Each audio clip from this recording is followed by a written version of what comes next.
Muy buenas noches a todos los participantes. Muy buenas noches, doctora Lorena, ¿nos escucha bien?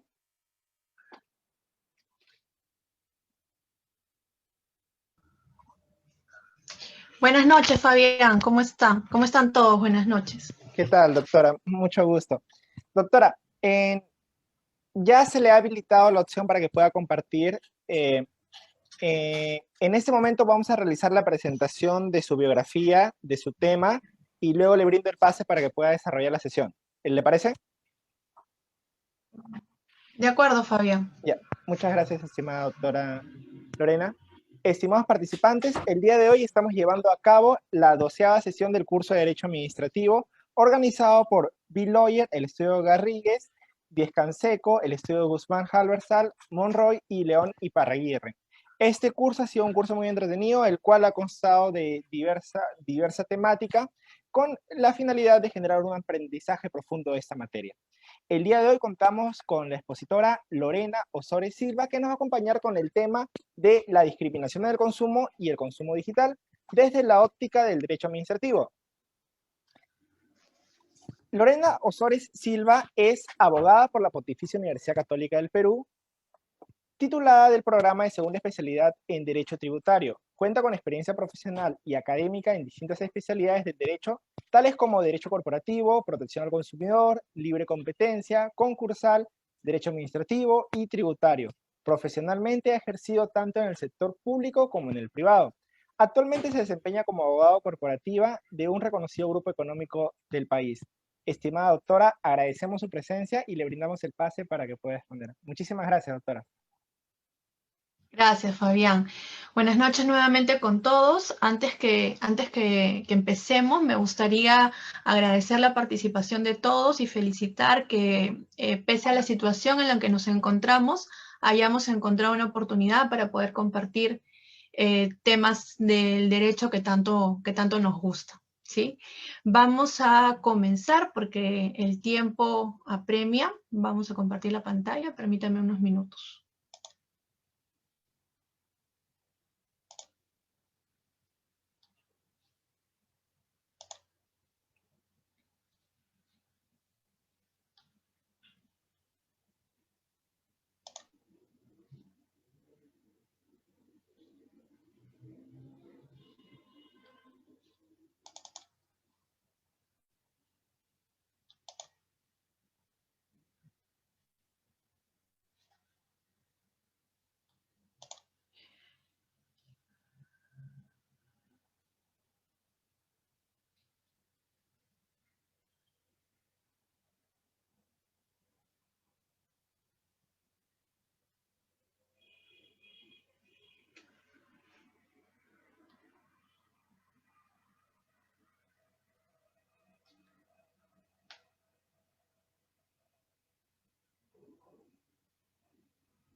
Perfecto.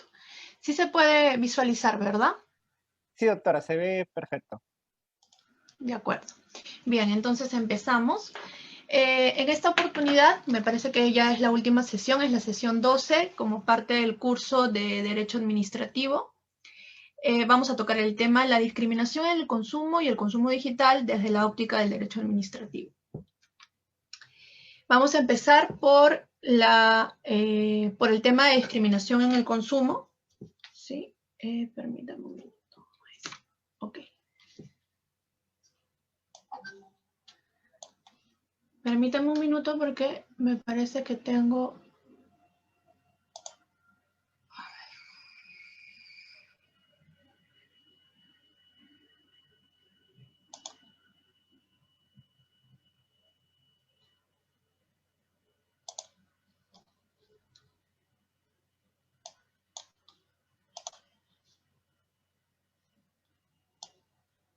Ok, entonces, empezamos señalando qué debemos entender por la discriminación. En la Constitución Política del Perú vigente, que es la del año 1993, en su numeral 2 del artículo 2 señala, digamos, desarrollando en amplitud lo que debemos entender por la discriminación es que toda persona tiene derecho a la igualdad ante la ley, en principio. Nadie debe ser discriminado por motivo de origen, raza, sexo, idioma, religión, opinión, condición económica o de cualquier otra índole, ¿no? Deja abierto este espacio para que se pueda interpretar de ser el caso. El Estado peruano asimismo señala, reconoce y garantiza con ello el derecho constitucional y el principio de la igualdad. Además, hace hincapié en un mandato a la no discriminación. Asimismo, el Tribunal Constitucional desarrolló recogió esta idea en algunos pronunciamientos, pero sobre todo desde el año 2003 hizo hincapié en la simetría de oportunidades. Concepto importante a desarrollar tomando en consideración la responsabilidad, señala, del cuerpo político de proveer las óptimas condiciones para que se configure esta simetría de oportunidades como lo estableció el Tribunal Constitucional para todos los seres humanos en general. Ahora, digamos, teniendo esto como premisa, en líneas generales de lo que debemos entender por discriminación, vamos a enfocarlo a una discriminación en el consumo. Para ello, primero vamos a abordar qué debemos entender por una relación de consumo, ¿no? En el Código de Protección al Consumidor, en su artículo 5, se señala que la relación de consumo es aquella por la cual un consumidor va a adquirir, en buena cuenta, va a comprar bienes o va a prestar servicio o va a recibir servicios de un proveedor a cambio de una contraprestación económica.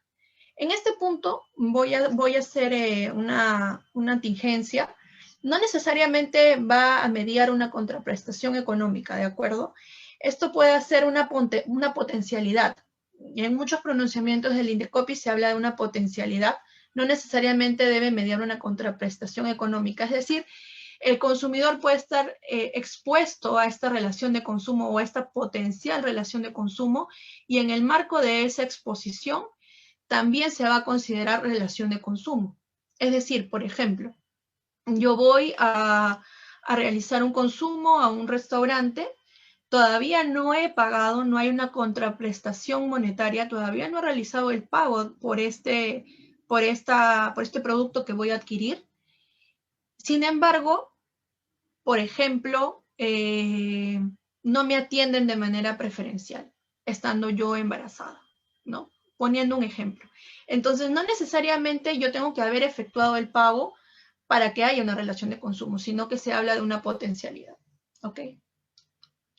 Ahora, ¿qué debemos entender por discriminación en el consumo? ¿No? Cuando el proveedor que brinda, ¿no? Debemos entender y tomarlo en cuenta de la siguiente manera. El proveedor que brinda el servicio o que vende un producto hace distinciones no objetivas, es decir, subjetivas, y estas distinciones tampoco van a ser razonables hacia el consumidor, ya sea en la relación de consumo o en una etapa relativa o posterior a esta, ¿no? No necesariamente, como les comentaba, tiene que ser explícitamente la relación de consumo. Ahora, esto no siempre ha sido así, no siempre el Código de Protección al Consumidor o el Derecho de Protección al Consumidor recogió lo que debemos entender por discriminación. Es así que en el año 1998, por primera vez, el Indecopi considera necesario reconocer y avalar los derechos de los consumidores en cuanto a la discriminación se refiere, y emite un documento de trabajo en donde señala justamente ello, ¿no? La importancia de poder determinar los alcances de lo que debemos entender por discriminación en el consumo, y además de establecer una base legal que ampare esta interpretación. Bueno, a lo que deberíamos entender por interpretación en aquel entonces, ¿no? La ley, la 27049, que fue en buena cuenta el decreto legislativo 716, la primera ley, en aquel entonces no código, sino ley de protección al consumidor, incorpora por primera vez expresamente la prohibición de una discriminación en el consumo. De una manera muy, muy tímida, muy escueta, debo decir, ¿no? Era la primera aproximación, confrontación del derecho de protección al consumidor con lo que vendría a ser la discriminación del consumo. Años más tarde, en el 2010, ya con el Código de Protección y Defensa del Consumidor vigente, se incorpora y se establece de una manera más desarrollada lo que deberíamos entender por discriminación en el consumo, tanto en el artículo 38 como en el artículo 39 del Código, ¿no? Ahora, discriminación en el consumo, ¿cómo deberíamos entenderlo, no? Discriminación lo tendríamos, por un lado, deberíamos recoger dos conceptos importantes para poder abordar este tema, que vendrían a ser el trato diferenciado y la discriminación.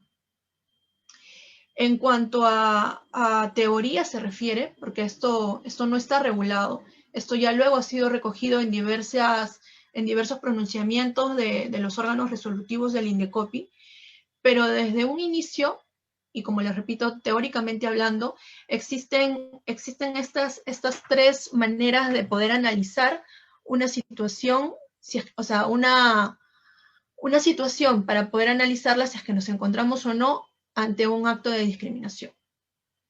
Tenemos el trato diferenciado por causas objetivas, el trato diferenciado por causas subjetivas, que vendrían, ¿no?, en un ilícito, y la discriminación. ¿Ok? Esto hoy en día ha cambiado. Vamos a verlo en unos minutos, pero en buena cuenta tenemos estas tres premisas mediante las cuales vamos a analizar si existe o no una discriminación en el consumo. Estos tres elementos. El trato diferenciado por causas objetivas, es decir, razonables, van a ser todos aquellos actos que, si bien no tratan de una manera igual al consumidor, es decir, hay una manera diferenciada de tratarlos, responden, obedecen a causas objetivas. Es decir, que por algún motivo razonable, el proveedor decide tratar de manera diferente a los consumidores. Pero esa diferencia no podríamos decir o no podríamos llamarla discriminación. Luego tenemos el trato diferenciado por causas subjetivas, que en buena cuenta deviene en ilícito, ¿no? Es decir, que no hay una razón suficientemente razonable, una razón objetiva para que el proveedor, ya sea de prestación de servicios o de venta de productos, haya realizado en su relación comercial una diferenciación entre los consumidores. Y finalmente, la discriminación, ¿no? Estos dos últimos criterios hoy en día se encuentran prohibidos, y tanto el trato diferenciado por causas subjetivas como la discriminación, mejor dicho, el trato diferenciado por causas subjetivas se entiende en buena cuenta como discriminación. Acá tenemos una pequeña línea de tiempo mediante la cual vamos a poder ver cómo el INDECOPI a lo largo de estos años ha cambiado los criterios en cuanto a la discriminación del consumo se refiere, para poder determinar justamente si nos encontramos o no ante una situación de discriminación, ¿no? Hay pronunciamientos diversos, inclusive a la fecha, tomando en cuenta ya los lineamientos establecidos recientemente por el INDECOPI. Pese a ello, hay bastante discrepancia en recoger o no estos criterios, ¿no? En el 98 tenemos la promulgación de la ley, que es la primera oportunidad, como les comentaba, en el que se recoge en el derecho de protección al consumidor, se regula lo que vendría a ser la discriminación en el consumo. En el año 2001, el criterio del INDECOPI se dividía en dos partes, se podría decir, ¿no? El primero sería la discriminación, y por otra parte el trato diferenciado lícito, ¿no? Recordemos que acá les señalaba que existen tres criterios: el trato diferenciado objetivo, el trato diferenciado subjetivo y la discriminación. Entonces, en el 2001 el INDECOPI estableció dos criterios, el trato diferenciado lícito y la discriminación. El trato diferenciado lícito, ellos lo entendían que debía obedecer a algo objetivo, ¿no? A algo razonable. El trato diferenciado por condiciones diferenciadas, ¿no? No debería obedecer a una condición de raza, de sexo, de ideología política, de condición económica, no. Sino debería obedecer a un trato diferenciado porque las condiciones son diferenciadas. A la finalidad, ¿no? Que era lo que se buscaba. A la razonabilidad en la medida aplicada. Y finalmente a la proporcionalidad. ¿No? Estas variables eran las que se analizaba, o la que analizaba el INDECOPI, los órganos resolutivos del INDECOPI, al momento de evaluar si nos encontramos ante un trato diferenciado o ante un hecho de discriminación, que en buena cuenta iba a ser sancionado por el INDECOPI. En aquel entonces, en el 2001, como les comentaba, teníamos el trato diferenciado ilícito y por otro lado la discriminación. La discriminación que en simple, en sencillo, era algo, obedecía a una causa no objetiva y no razonable. No hubo mayor desarrollo en ello. Y eso ha sido desde el 2001 hasta el 2008. En el 2008 se cambió el criterio de análisis resolutivo al momento de evaluar una posible sanción, una posible infracción. Se tuvieron tres formas de poder analizar esto. Primero era el trato diferenciado lícito, como ya lo comentábamos, eso se mantuvo desde el 2001, pero ya no habían tanto análisis para poder determinar si nos encontrábamos ante un trato diferenciado lícito. Tomaban únicamente en consideración dos variables, que era que sea objetivo y que sea razonable. Es decir, se eliminó la proporcionalidad y se eliminó el trato diferenciado por condiciones diferenciadas. Luego teníamos el trato diferenciado ilícito. Es decir, que el INDECOPI, a partir del año 2008, incorporó como criterio para no considerar un acto de discriminación el trato diferenciado ilícito. ¿No? Pese a que hoy en día se encuentra prohibido, en aquel entonces sí se recogía. Y bueno, obedecía a que sea un acto arbitrario, no objetivo, no razonable, ¿no? Pero ¿en qué caía justamente la diferencia entre el trato diferenciado ilícito y la discriminación? Era la pertenencia a un grupo desvalorado, ¿no? El grupo desvalorado debemos entender a un grupo vulnerables, ¿no? Como lo conoceríamos hoy en día. Por ejemplo, a las personas transgénero, por ejemplo, a las mujeres, por ejemplo, a las personas de raza indígena, todas aquellas poblaciones vulnerables que hoy conocemos, que en realidad también son considerados grupos desvalorados, eran confrontadas al momento del análisis del INDECOPI y determinaban que si en tanto no había una pertenencia a uno de estos grupos desvalorados, no podía considerarse discriminación, sino que era un trato diferenciado ilícito. Luego teníamos la discriminación. En la discriminación acá incorporaron, además de lo que ya venían recogiendo en el año 2001, incorporaron el que era el ser no objetivo, no razonable, y la afectación a la dignidad, ¿no? Es decir, que debería existir una afectación palpable a la dignidad para que se pueda considerar que era discriminatorio. En la medida que no hubiera esta afectación a la dignidad, no nos encontramos ante un acto discriminatorio y bien podría ser un trato diferenciado ilícito, por ejemplo, ¿no? Y nuevamente la pertenencia a un colectivo con características específicas, como las que he mencionado, también lo configuraban como un acto discriminatorio. Entonces, acá vemos que realmente el INDECOPI, para poder considerar un acto como discriminatorio, tenía varios factores a considerar lo cual en realidad ponía la valla muy alta, ¿no? La valla muy alta para que realmente se sancione por un acto de discriminación.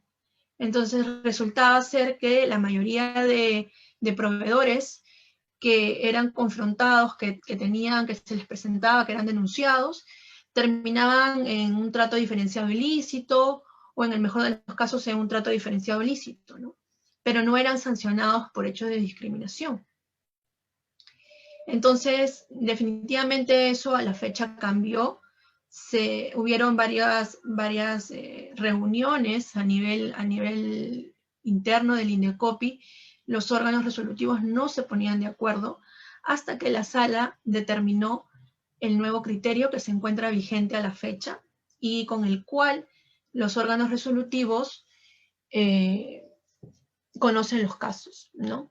Hoy en día únicamente tenemos el trato diferenciado lícito y la discriminación. Es decir, que todos aquellos tratos diferenciados, todos aquellos hechos que podrían calzar en un trato diferenciado ilícito, hoy en día se les calificaría como discriminación. Esa sería la manera en la cual se realizaría la imputación de cargos y ya no hay lugar a un criterio amplio, ya no hay lugar a que podamos decir o considerar que algunas acciones recaen en un trato diferenciado ilícito. Únicamente tenemos el trato diferenciado ilícito y la discriminación.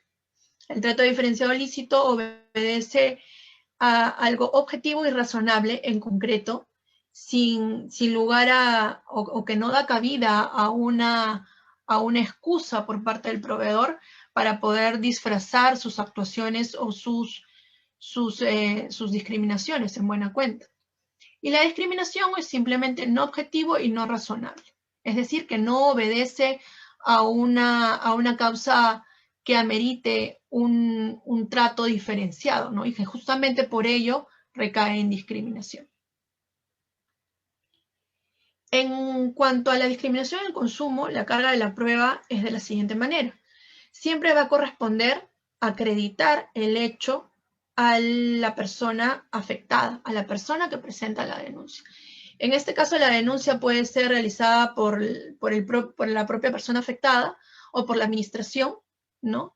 Tenemos estas dos formas. Va a depender de quién es la persona que está motivando la denuncia, es decir, la persona afectada o la administración, y sobre ella va a recaer la carga de la prueba.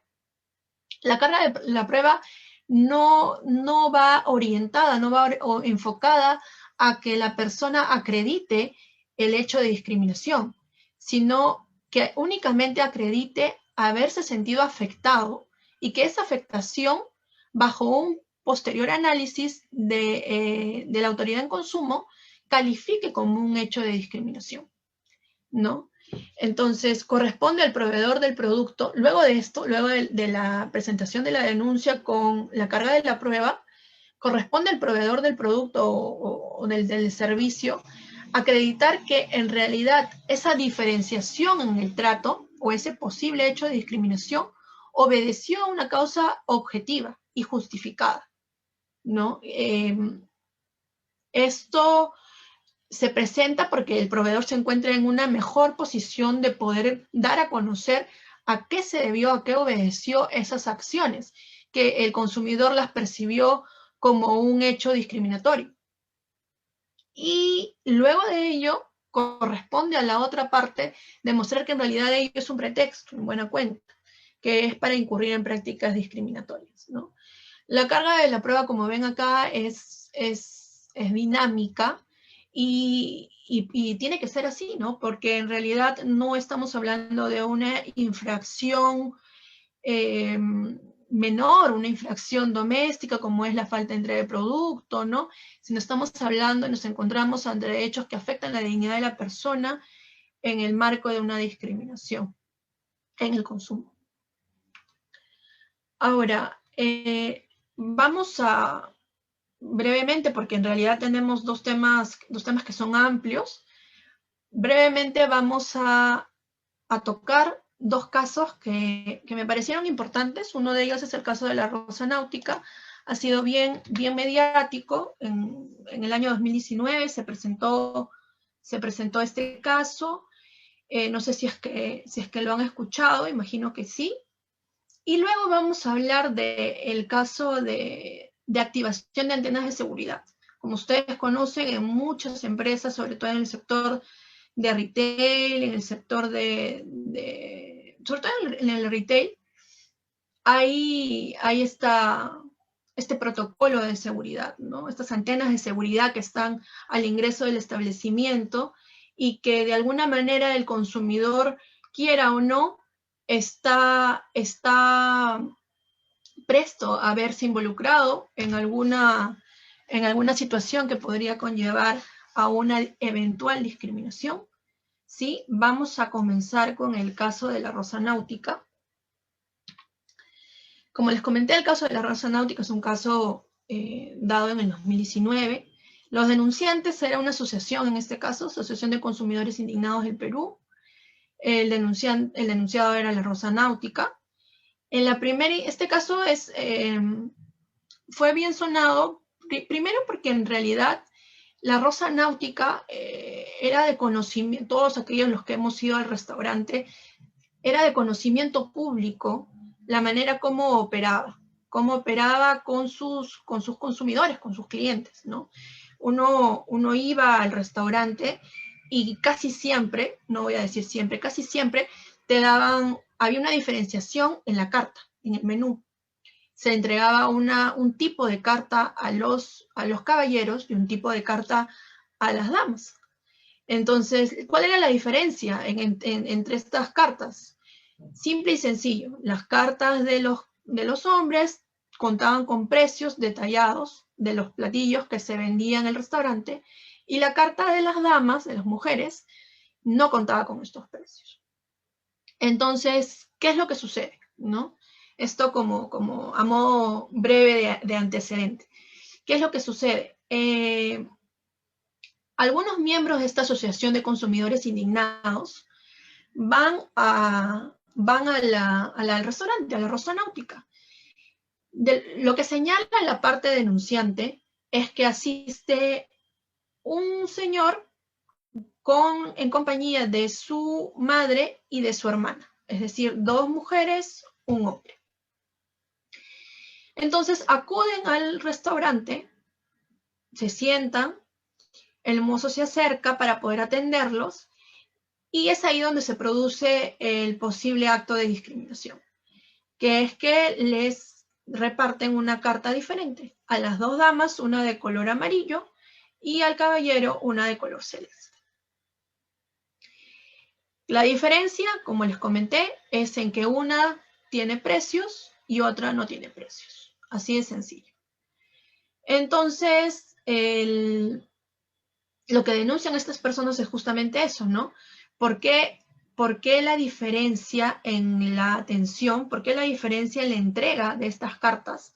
Una para damas y otra para caballeros, cuando en realidad todos los consumidores tenemos el derecho de poder conocer el precio de los productos que vamos a adquirir.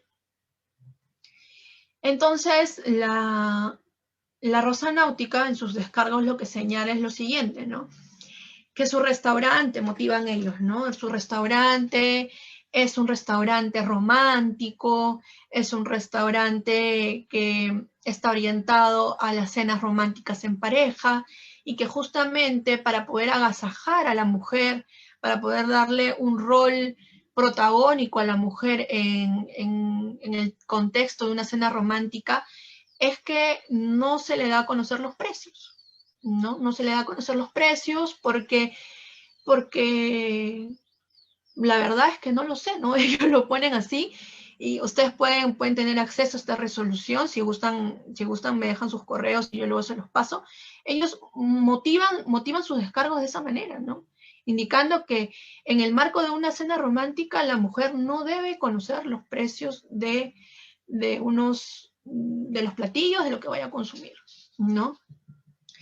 Entonces, y además señalan, ¿no? Que en ningún momento ellos han vulnerado el derecho a la información de las mujeres consumidoras, porque ellos cuentan con una lista de precios en la entrada del restaurante.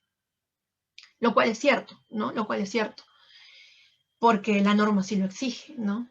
Entonces, y en efecto, la Rosa Náutica cumple con eso. En la entrada existe un portafolio, una carta con los precios detallados de todos los productos que ellos venden en el restaurante.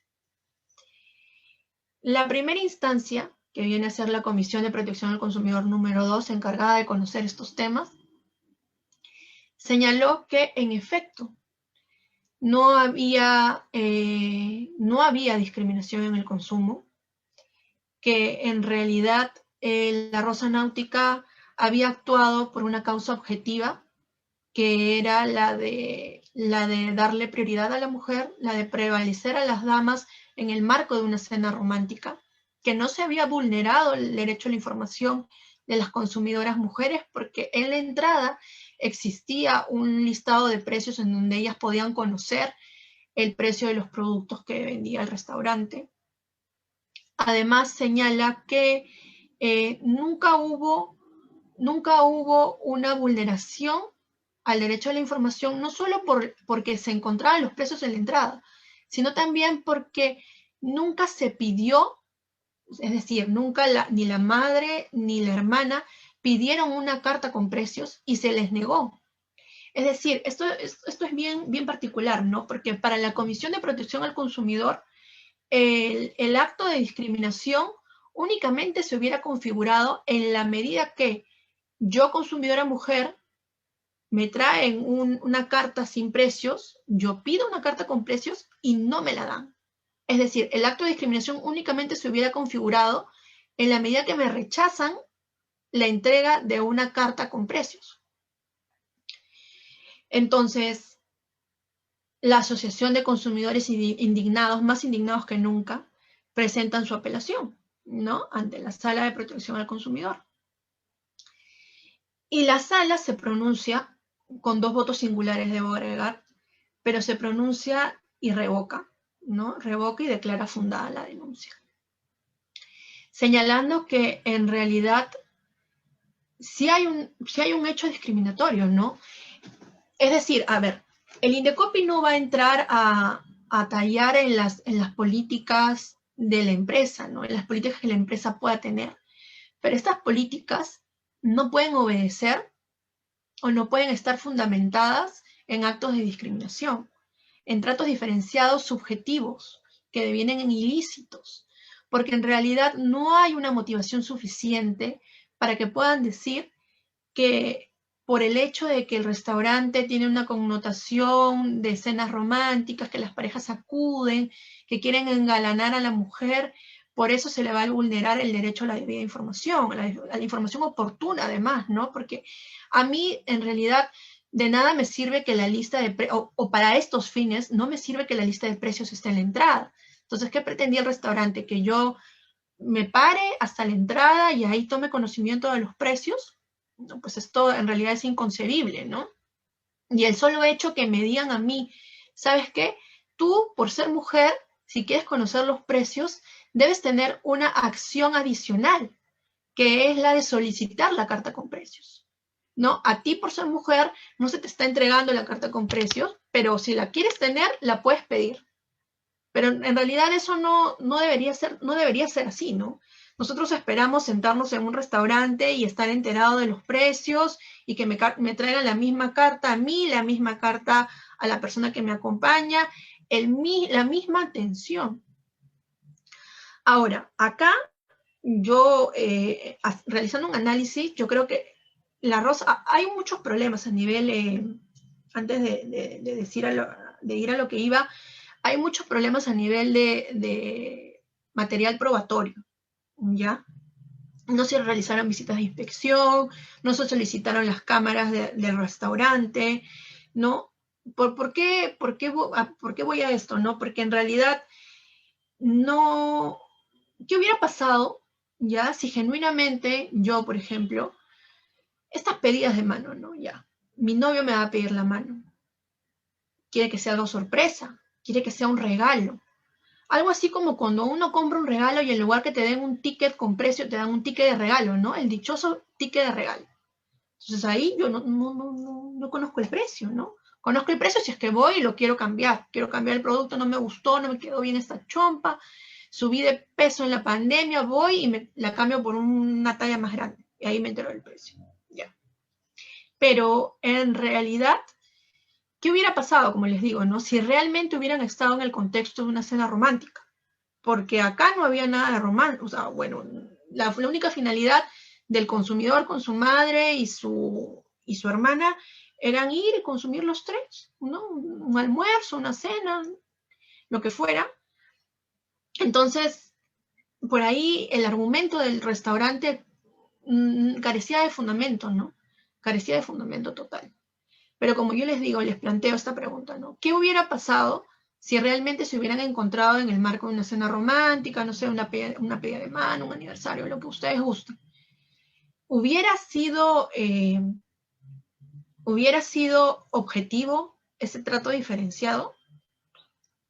No sé, ustedes me dirán qué es lo que piensan. Yo particularmente considero que sí, que ahí sí hubiera sido objetivo, ¿no? Porque cuando uno hace un regalo, realmente no quiere que la otra persona sepa cuánto costó, ¿no? A no ser, bueno, que no tengan ningún problema en ello, pero digamos que en la práctica en general no se busca eso, ¿no?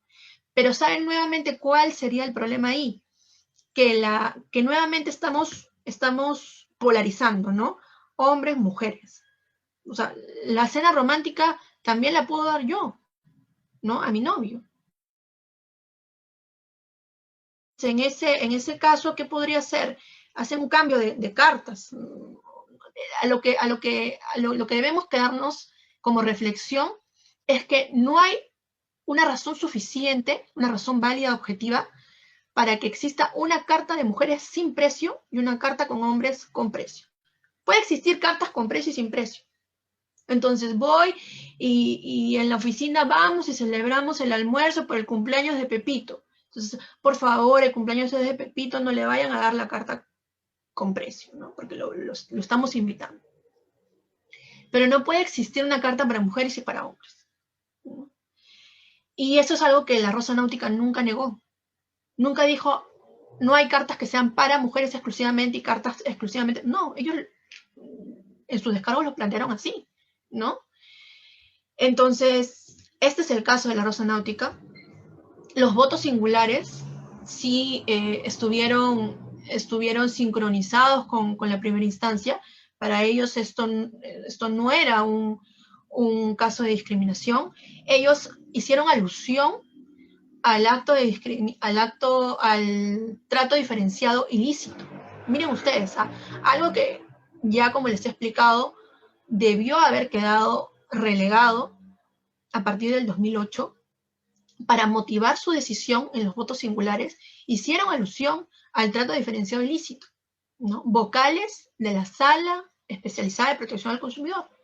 Entonces, así de incongruentes, así de graves, estamos en el INDECOPI, en un hecho tan importante como es la afectación a un derecho fundamental, ¿no? Entonces, este es el caso del INDECOPI. Más adelante ya me realizarán las preguntas que consideren, si es que les quedó alguna duda o tienen alguna reflexión respecto a esto. Vamos a ver qué hora tenemos. Vamos rápido. El caso de activación de las antenas de seguridad. ¿Ya? Este caso, como les pongo acá, todavía se puede resolver en segunda instancia, así que para efectos de la presente charla he cambiado los nombres tanto del denunciante como los denunciados, ¿ya? Pero la idea y el caso va a estar. La denunciante Alicia Prado Fernández y los denunciados tiendas por departamentos Ripley en este caso, ¿ya? Pero el caso no es de Ripley y la denunciante no es Prado Fernández, ¿ya? ¿Qué pasa acá? Como les comentaba, creo que todos, a más de uno, hemos ido, pues, ¿no? A Saga, hemos ido a Ripley, hemos ido a Paris, hemos ido a cualquier tienda por departamento a poder comprar, ya sea ropa, artefactos, lo que fuese.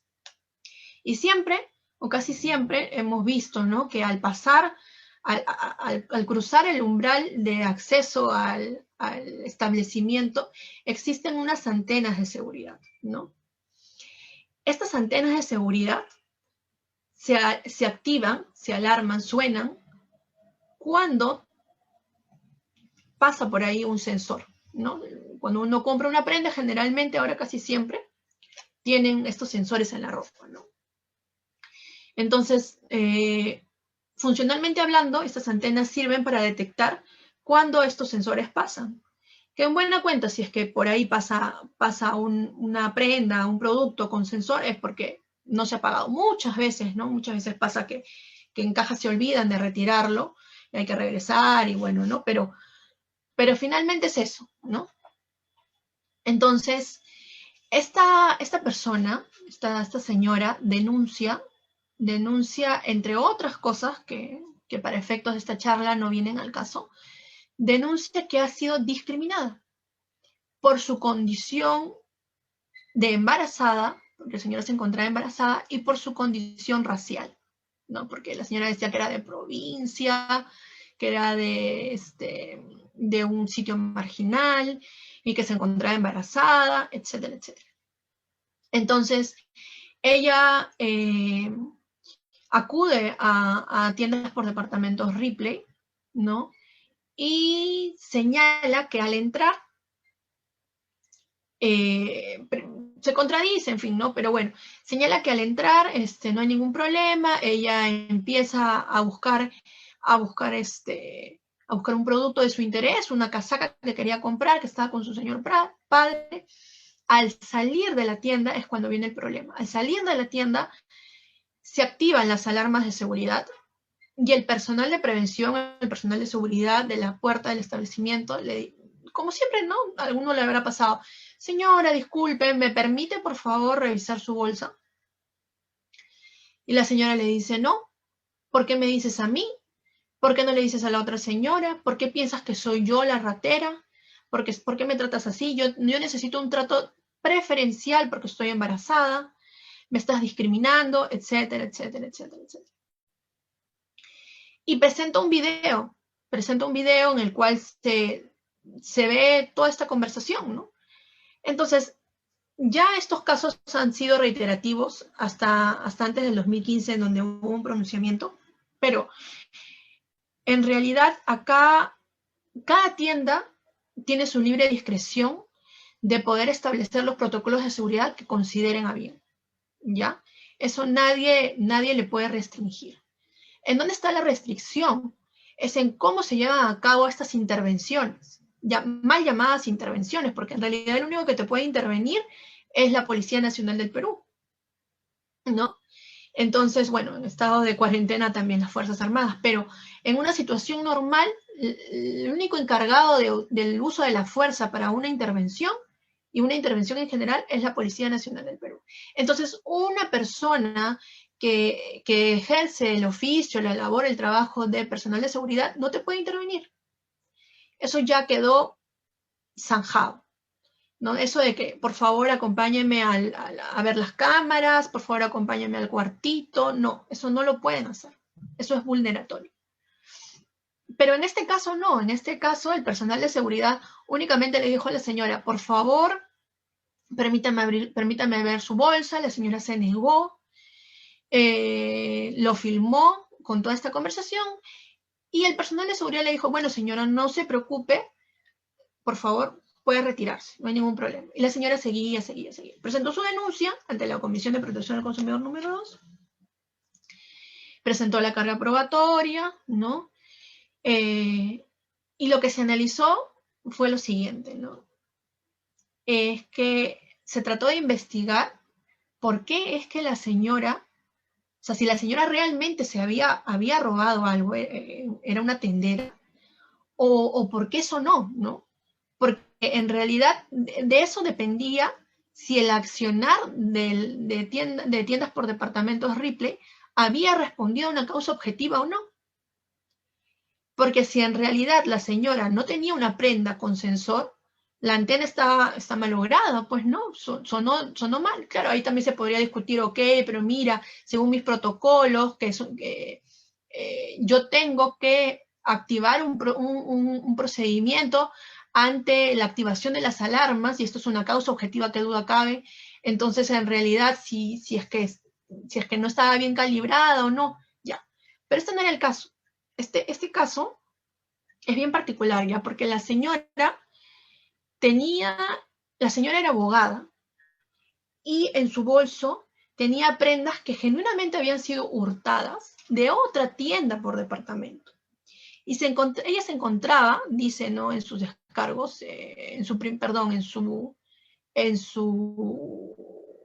reclamo que hizo, en el libro de reclamaciones, que ella se encontraba dirigiéndose a la fiscalía y que estas prendas que habían sido hurtadas se encontraban en custodia. Y obviamente, si habían sido hurtadas, tenían los precintos de seguridad.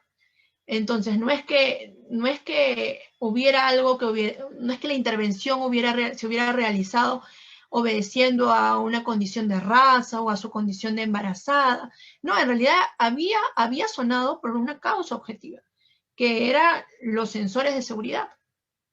Y el personal de seguridad, pese a que suena, tampoco es que le arrancha la bolsa y empieza a rebuscar, como hay estas situaciones incómodas, ¿no?, que empiezan a sacar prenda por prenda, que en realidad eso no se puede hacer. Por más que estemos ante la presencia de un tendero, solo el hecho de revisarte, inclusive hace muchos años desvestían a las personas, las filmaban porque las llevaban al cuarto donde estaban todas las cámaras de seguridad y ahí las desvestían. Entonces, bueno, esta práctica ya quedó atrás, ¿no? Y hoy en día, pues, únicamente o la empresa se puede acoger a la buena voluntad, por decirlo así, de los clientes, ¿no? Y ya si hay una convicción, llámese, hay imágenes, ¿no?, que de la central te alertan y te dicen, esta persona realmente es tendera, bueno, pues se tendrá que llamar a la Policía Nacional del Perú, pero en realidad nosotros, más de eso ya no se puede hacer, ¿no? Más de eso el personal de seguridad ya no podría poder hacer algo, ¿no? No puede ni siquiera retener a la persona. Bueno, en este caso, como les comento, la primera instancia declaró infundada la denuncia, y ahorita esperemos el pronunciamiento de sala, ¿no? Esto en cuanto a discriminación en el consumo, chicos.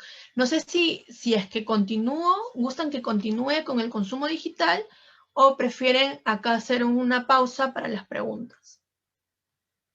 A ver si me indican, por favor. Sí, doctora, por favor, continúe al finalizar las preguntas. Perfecto. Entonces, a ver, volando el consumo digital, ¿ya? Antes de hablar de consumo digital, hay que tener en cuenta lo que debemos entender por economía digital, ¿ya? Según Ayala Lemos, un gran conocedor del tema, colombiano él, señala, ¿no?, es aquella donde las relaciones entre los agentes de mercado se van a fundamentar básicamente en la interacción a través de la tecnología, ¿ya? ¿Qué quiere decir esto? ¿No? No solamente es la digitalización de los canales de comercialización, es decir, no basta únicamente que te cuelen en una plataforma o en un blog, un catálogo por internet, sino que en realidad debe permitir a los agentes del mercado crear un valor agregado a sus bienes y servicios, ¿ya? Por ejemplo, el poder pagar el servicio ya no en la tienda física, sino a través de la plataforma, de la página web. Y a los consumidores, además, debe haber una satisfacción, ¿ya? Para volver esto más eficiente. Corrigen a utilizar las tecnologías de la información y las comunicaciones, ¿ya? Eso en cuanto a economía digital. Como parte de la economía digital, vamos a encontrar lo que es el comercio electrónico. La economía digital es amplia, ¿ya? Ya no nos alcanzaría el tiempo ahorita para conversar de eso, pero vamos a enfocarnos en el comercio electrónico, que en realidad es lo que tiene mayor incidencia hoy en día y en lo que no, a la fecha no encontramos regulación que proteja a los consumidores ante el inminente comercio electrónico, que en cuarentena, dicho sea de paso, como todos sabemos, pues esto se ha despegado, ¿verdad? ¿Qué debemos entender por comercio electrónico? Intercambio de información digitalizada entre grupos, ¿ya? La comunicación entre dos partes, proveedores, consumidores, tal cual la relación de consumo clásica. Pero hay una coordinación de flujo de bienes y servicios o la transmisión de pedidos a través de medios electrónicos. Este intercambio puede ser entre organizaciones, individuos o ambos, ¿no? Ahora, hay categorías dentro del comercio electrónico. Dentro de estas categorías, a nivel, como les comentaba, eso no está regulado, así que únicamente tenemos la teoría que se ha venido trabajando y cómo operan los comercios electrónicos en otros países, ¿ya? Tenemos estas categorías, que es el negocio a negocio, B2B. Un ejemplo, por ejemplo, Saga Falabella o Sodimac, que va a adquirir todas estas mesas, escritorios, sillas a fabricantes chinos. Entonces va a ser de negocio a negocio, ¿ok? B2B. Luego tenemos de negocio a consumidores. Del negocio, cualquier plataforma virtual, por ejemplo, un restaurante que ahora están vendiendo a delivery, al consumidor final, B2C. De consumidor a consumidor. Ustedes me dirán, Lorena, pero de consumidor a consumidor, sí. Por ejemplo, Airbnb, ¿no? Airbnb es un típico ejemplo del C2C. O también tenemos, Mercado Libre. Mercado Libre también es otra categoría del C2C, ¿ya? De gobierno al consumidor. De gobierno al consumidor tenemos, por ejemplo, ahora, ¿no? Ahora con la pandemia se ha perfeccionado esto, o digamos, muchas instituciones del Estado, entidades del Estado han apuntado a realizar la mesa de partes virtual. El Indecopi ya lo tenía mucho antes de la pandemia, pero se ha organizado de una mejor manera a propósito de esta, y este es un claro ejemplo del G2C, de gobierno a consumidor, ¿no? Utilizar un medio electrónico para que se pueda no solo presentar documentos, sino también, por ejemplo, el pago de las tasas para la presentación de las denuncias. Luego, el negocios a gobierno, B2G. El famoso B2G, por ejemplo, los proveedores del Estado, las contrataciones público-privadas, todo ello que se haga a través de plataformas electrónicas, como por ejemplo Proinversión, qué sé yo, ¿ok? El tratamiento jurídico en el Perú, como les comentaba, a la fecha no se cuenta con una regulación particular, específica, que recoja todas las necesidades de este amplio mundo del comercio electrónico, ¿ya? Hay varias ya conversaciones con la Dirección de Protección al Consumidor del Indecopi, en donde en organización con la OCDE están apuntando a poder regular esto, a realizar una modificación del Código de Protección al Consumidor. Me hubiese gustado, pues, ahondar un poco más del tema, pero en la actualidad el tema se aborda desde el Código Civil, con el famoso contrato entre ausentes, también con el Código de Protección al Consumidor, haciendo hincapié en lo que vendrían a ser las cláusulas abusivas, para poder defender los términos y condiciones, por ejemplo, y también con algunas normas sectoriales, ¿no? Por ejemplo, como es el caso de las tarjetas físicas y no físicas, el pago con tarjetas de crédito físico o no físico, ya que es con el reglamento de tarjetas de crédito. El reglamento de tarjetas de crédito se utiliza tanto para los consumos en tiendas físicas como para los consumos a través de páginas web. Y luego, bueno, va a ser en realidad muy casuístico, ¿no? Va a depender de cada tipo de transacción, de cada tipo de posible infracción que se haya podido cometer en el marco de una relación de consumo a través de comercio electrónico, para que se pueda determinar cuál va a ser la norma o cuáles van a ser los criterios que se va a poder analizar para poder realizar la imputación de cargos y posiblemente sancionar al proveedor, ¿no? Como les comentaba, las recomendaciones hoy en día de la OCDE en materia de protección al consumidor tienen algunos criterios establecidos. Primero, las transacciones no monetarias, ¿no? Muchos intercambios en la economía digital se realizan a cambio de la información de personal de los usuarios. Entonces, es necesario, es menester establecer nuevos mecanismos que permitan a los consumidores en general ejercer correctamente estos derechos, ¿no? De esta nueva modalidad de intercambio. La adquisición de servicios contenidos, ya que vendrían a ser los protegidos en el marco de los derechos de autor, cuentan con algunas restricciones territoriales, temporales, como lo pongo acá, pero no siempre son asimiladas o entendidas por los consumidores al adquirir la suscripción de uno u otro servicio, ¿no? Hay mucha asimetría informativa también en lo que vendría a ser el comercio electrónico. Pese a que existen los nativos digitales, sabemos que no todos somos así, ¿no? Entonces, en realidad, la asimetría informativa en el comercio electrónico merece un desarrollo normativo pronto. Los consumidores activos, ¿ya? El comercio a través de dispositivos móviles. Hoy en día también, como les digo, a propósito de la pandemia, han habido diversos estudios y en realidad que van de la mano justamente con los que les comentaba, ¿no? La asimetría informativa. No el consumidor por ser consumidor, no el consumidor que quiere consumir, sino el consumidor de redes sociales que le llaman, ¿no? El consumidor que está en Facebook, el consumidor que está en Instagram, en TikTok, y que de la nada aparece una publicidad, aparece una suscripción, una imagen que en realidad te genera o te conlleva finalmente a la adquisición de un producto o de un servicio.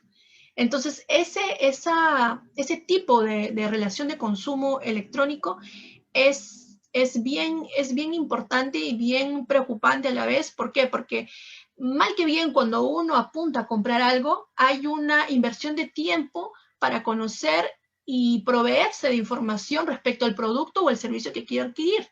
Pero cuando el consumo se realiza por estas pasarelas, por estos carruseles de información en el marco de la navegación de las personas en redes sociales, es algo más rápido, es algo desinformado en la mayoría de casos y que está justamente siendo recogido por la normativa en general, ¿no? A nivel mundial, porque esto no solo se ha dado en el Perú, este efecto, este fenómeno se ha dado a través del mundo, en muchos países, ¿no? Privacidad y seguridad, ¿no? Qué importante. Establecer la seguridad del consumidor no solo debe analizar respecto al uso del bien, sino la transacción y haciendo énfasis en los datos que se obtienen. Ojo, ahí, datos personales. Las transacciones en línea. Por lo anterior, se amplía el ámbito de aplicación del principio de seguridad contenido en las normas de protección. Vamos terminando. El derecho de retracto. ¿Ya? Esto es en la ley colombiana, ¿ya? En la ley, el famoso Estatuto del Consumidor de Colombia, lo que vendría a ser para nosotros el Código de Protección y Defensa del Consumidor, ya recoge el derecho de retracto, ¿no? ¿Qué es el derecho de retracto? Señala, ¿no? En todos los contratos, ventas que utilizan métodos no tradicionales o a distancia, que por su naturaleza no deban consumirse o no deban hallar o no hayan comenzado a ejecutarse antes de 5 días, se tendrá pactado el derecho de retracto por parte del consumidor.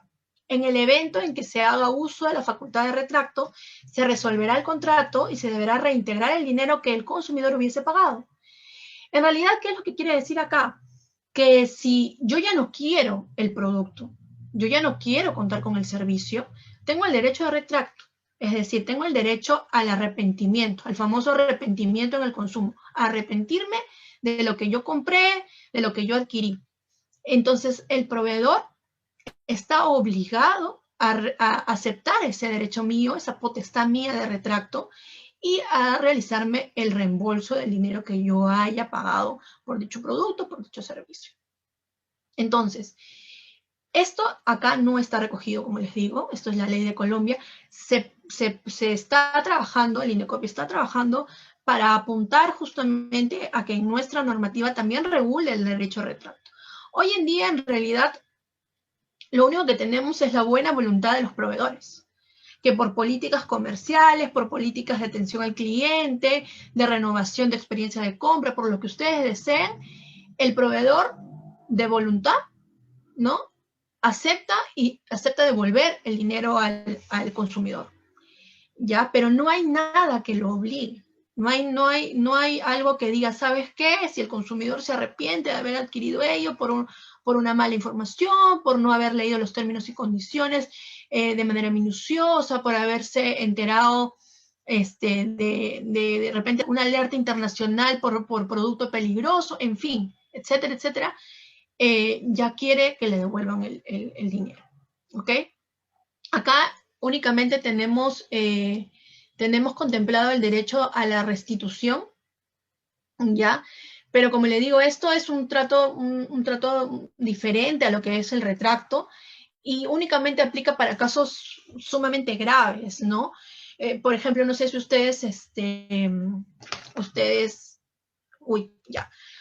por ejemplo, conocieron el caso de el Hotel de Cameron, ¿no? El hotel, estos famosos membresías que vendían, te decían, mira, escucha este video, mira las vacaciones que puedes tener, recomiéndanos con 5 personas, 4 personas, y de una vez que hagas todas esas actividades, tú te puedes ganar un viaje para 4 personas al Hotel de Cameron, ¿no? Y en realidad, bueno, pues uno hacía eso, pagaba la cuota de la dichosa membresía, y en realidad nunca tenías el derecho a realizar el viaje, ¿no? ¿Y qué era lo que pasaba? Que la cantidad de información que te daban al momento al primer momento, ¿no? Con el contacto con el consumidor, la cantidad de información, la cantidad de publicidad, la asimetría de la información, ¿no? Las conocidas letras chiquitas, ¿no? De los términos y condiciones o de los contratos, las cláusulas generales, todas estas infinidades de variables que se presentaban en esa relación de consumo generaban un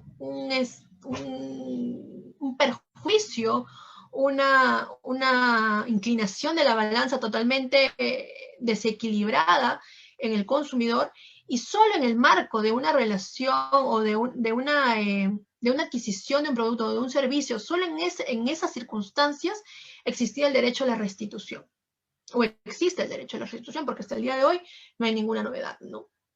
Entonces, lo que se espera, la autoridad, la Dirección de Protección al Consumidor del INDECOPI está trabajando. Yo imagino, este año debería salir ya la regulación de comercio electrónico, de consumo digital, para que justamente podamos ver satisfechas las necesidades, recogidos, avalados nuestros derechos en algo que ya lleva tiempo y que ahora se ve una práctica mucho más frecuente en los consumidores.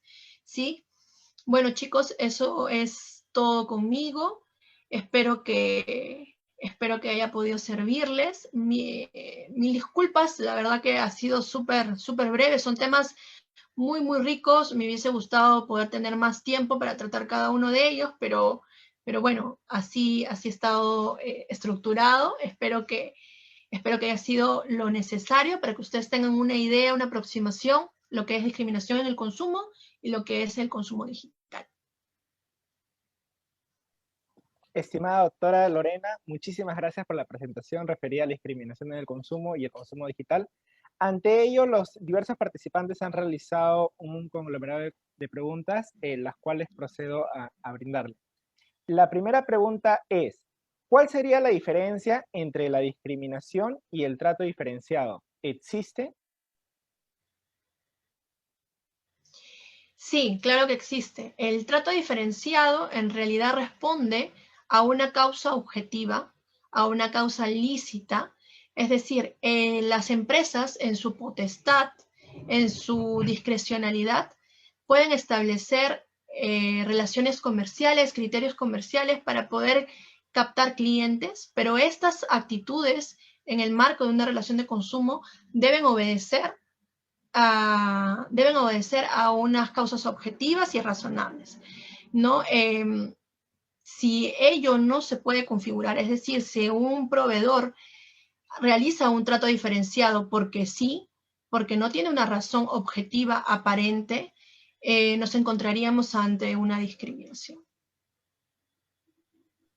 Muchísimas gracias, doctora. La segunda pregunta es, respecto a las resoluciones emitidas por el Indecopi en los casos de discriminación, cuando éstas se elevan a instancia judicial, ¿el órgano judicial respeta los parámetros de decisión que el Indecopi ha establecido o suelen revocar sus decisiones?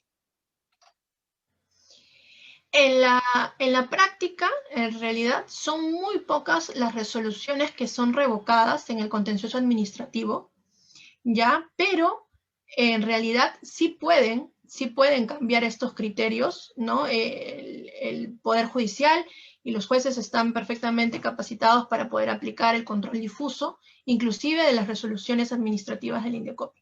Pero en la práctica, digamos que no se da con frecuencia eso. Gracias, doctora. La siguiente pregunta indica, ¿cómo ha sido la adaptación de los consumidores en relación al consumo digital en esta pandemia? Bueno, la verdad es que ha sido,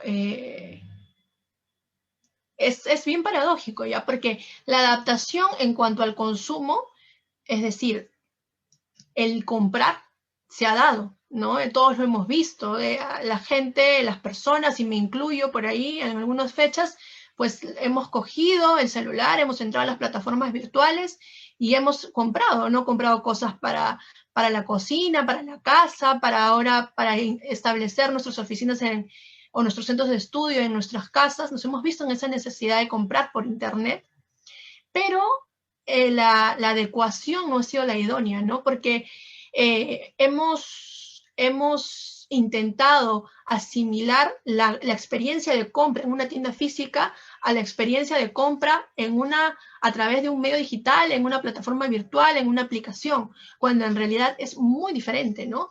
Cuando nosotros vamos a comprar en una tienda física, pues yo cojo una chompa que me gustó, cojo una silla que me gustó, paso mi tarjeta y se acabó. Pero en realidad cuando es en una aplicación, tienes que aceptar términos y condiciones, te piden los temas regulados a la protección de datos personales. Entonces ya van ellos obteniendo una información relevante del consumidor, un comportamiento del consumidor. Por ejemplo, Lorena, ama de casa, ¿qué compra? Compra la lavadora, compra la refrigeradora, compra muebles. Entonces, toda esa información hoy en día es valiosísima, valiosísima. Y esa información ya queda en el proveedor. Entonces, la pregunta es, ¿realmente nosotros los consumidores estamos preparados para ese cambio? Yo creo que no. Yo creo que hemos comprado por comprar. Hemos comprado por la necesidad de adquirir productos, pero no estamos siendo debidamente diligentes con lo que implica una compra a través de una plataforma virtual. Eso únicamente en el plano de protección al consumidor, sin hablar de las pasarelas de pagos, de PayPal, de las tarjetas no físicas, de los consumos no reconocidos a través de una plataforma virtual, ¿no? Entonces todo eso lo dejo para la reflexión, pero yo creo que no estamos preparados aún. Gracias, doctora. La siguiente pregunta, ¿qué alcances normativos nos depararán a raíz del consumo digital? Claro, como les comentaba, en realidad yo soy la más entusiasta, estoy a la espera de la regulación en consumo digital que nos tiene preparado el Indecopi.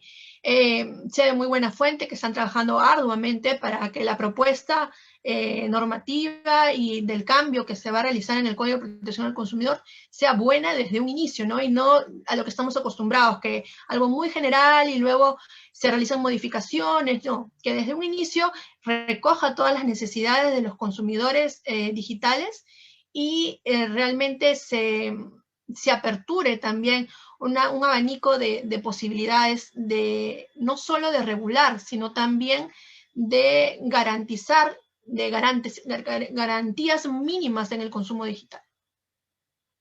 Gracias, doctora. Las siguientes preguntas vienen por parte de Carlos Heredia. Indica lo siguiente. ¿En qué casos la ley permite el trato diferenciado entre los consumidores? ¿En qué casos? Por ejemplo, como les comentaba, o bueno, vamos a poner otro ejemplo, ¿no? ¿Cuál podría ser? Trato diferenciado. A ver.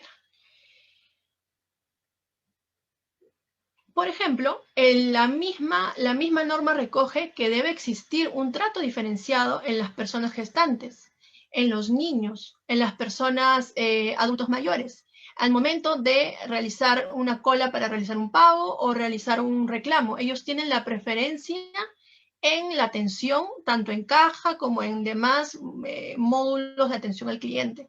Entonces alguien podría decir, pero ¿por qué él va a pasar primero si yo estoy primero en la cola? Ya, es un trato diferente, qué duda cabe, pero obedece a una causa objetiva, que es su condición de gestante, su condición de niño, su condición de adulto mayor, ¿no? Entonces, esa sería, por ejemplo, un claro ejemplo, ¿no? Un claro ejemplo, además de la regulación existente de la protección especial en la atención a estas personas, es un claro ejemplo del trato diferenciado objetivo. Gracias, doctora. ¿En qué concluyó el caso de la Rosa Náutica? Como les comenté, el caso de la Rosa Náutica se declaró finalmente fundada la denuncia de la Asociación de Consumidores Indignados. Se ordenó a la Rosa Náutica retire esas cartas, esos menús diferenciados tanto para hombres como para mujeres, que exista una única carta con los platillos y con los precios de manera detallada. Y además se multó a la Rosa Náutica con 50 UITs, algo que también fue cuestionado, pues se decía que en realidad no había habido una correcta graduación de la multa, pues la Rosa Náutica no es que tuviera prácticas discriminatorias de manera concurrente, sino que se había realizado un hecho aislado, pero en realidad esta situación de discriminación contra las mujeres fue tan susceptible, tan indignante y en realidad, digamos, tomando en consideración las políticas de Estado de lucha contra la violencia, de lucha de la violencia contra la mujer, entonces se necesitaba dar un escarmiento, se necesitaba ejemplificar, ¿no? Poner una sanción ejemplar para que se evite justamente estas prácticas, ¿no? Discriminatorias. No solo en este restaurante, sino también en otros restaurantes, de ser el caso. Gracias, doctora. Y una última pregunta por parte de Carlos Heredia indica lo siguiente. Ante un hecho de discriminación, ¿solo se puede pedir el libro de reclamación o qué acto adicional se puede interponer y en dónde? Ya. Lo que pasa es lo siguiente, en la discriminación en el consumo, yo, digamos ya por un tema de estrategia legal, yo siempre recomiendo que la situación, la posible situación de discriminación, el hecho de discriminación, se recoja en el libro de reclamaciones. ¿Por qué? Porque eso te va a servir como medio probatorio. Y es bien importante porque, por ejemplo, en el caso de sector retail, que es en lo que yo me desenvuelvo, cuando hay un posible hecho discriminatorio, es decir, cuando un cliente reclama, denuncia a través del libro de reclamaciones un hecho discriminatorio, el proveedor, es decir, por ejemplo, la tienda por Metro, está obligado a guardar las cámaras de videovigilancia. Está obligado a documentarse. ¿Por qué? Porque mañana más tarde, cuando esto devenga en una denuncia formal, en un procedimiento administrativo sancionador, la autoridad en consumo va a solicitar esas pruebas. No solo va a ser suficiente la hoja del libro de reclamaciones, pero como ya ganaste tiempo, como ya activaste y le dijiste al proveedor, sabes que tienes que guardar los videos de videovigilancia, esto va a servir como materia probatoria para que tú puedas denunciar ante el Indecopi esto y para que sea comprobado el hecho, ¿no? ¿Por qué? Porque muchos establecimientos únicamente guardan sus videos por 30 días hábiles. Entonces, imagínate, no pueden guardarlo toda la vida, ¿no? Eso está bien. Pero ya si el consumidor está diciendo que lo han discriminado, entonces, ok, se activa un protocolo especial, vamos a documentar este reclamo ante una posible denuncia ante el INECOP. Entonces, ese sería, digamos, en líneas generales, las consideraciones que se debe tomar en caso hay una discriminación en el consumo, ¿no? Entonces, en realidad, en buena cuenta, el poner un reclamo, establecer un reclamo en el libro de reclamaciones, a mí, en lo particular, inclusive en el caso de discriminación en el consumo, es importantísimo, es un primer paso importantísimo. Muchísimas gracias, estimada doctora Lorena, por haber desarrollado el tema de la discriminación del consumo y el consumo digital y haber respondido amablemente las preguntas realizadas por el público. Esto ha sido todo por el día de hoy. Agradecemos su presencia y esperamos amablemente que nos acompañe en diversos proyectos que podemos realizar. Muchísimas gracias, estimada doctora. Claro que sí, Fabián, yo encantada. Esta es la primera oportunidad que los estoy acompañando. Ha sido un gusto. Yo acá les estoy proyectando, les dejo mi correo electrónico. Si tienen alguna duda, alguna consulta, siéntanse en la libertad de poder realizarla. Yo voy a tratar de organizarme para poder contestarles. Y bueno, muchas gracias nuevamente. Buenas noches. Muy buenas noches, estimada doctora.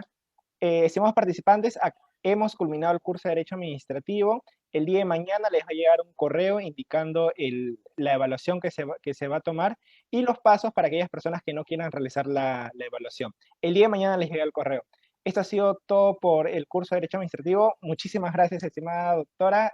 Buenas noches con todos. Buenas noches.